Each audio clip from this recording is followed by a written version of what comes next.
In today's video, I'm going to teach you how to set units to millimeters in Autocad. This is a fundamental task that can save you a lot of time and prevent issues when you're working with drawings, especially if you're collaborating with others who use metric measurements.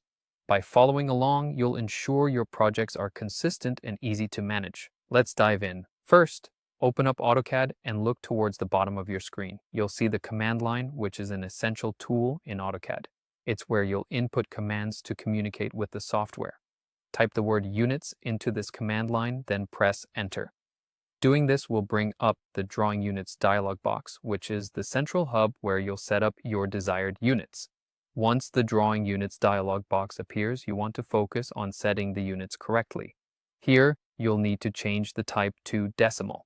Now, this step is important because AutoCAD offers several unit types, and choosing decimal allows for a higher degree of precision, which is crucial in design work.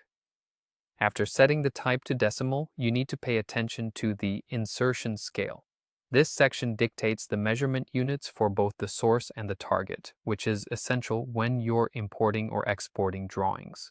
You'll want to select millimeters for both the source units and the target units. By doing this, you're ensuring that all your drawings and any elements you add align perfectly in millimeters, eliminating any confusion or scaling issues down the line. Now we're on to the final step, which is quite straightforward. Simply click OK to apply these settings. Once you've done that, your units are set to millimeters and you're ready to start or continue your project with this setting in place.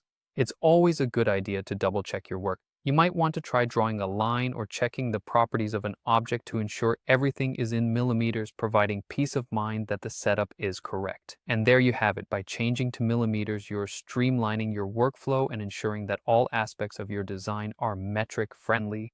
Thanks for watching and following along. If you found this tutorial helpful, don't forget to like and subscribe for more quick tips to enhance your AutoCAD skills. See you in the next video.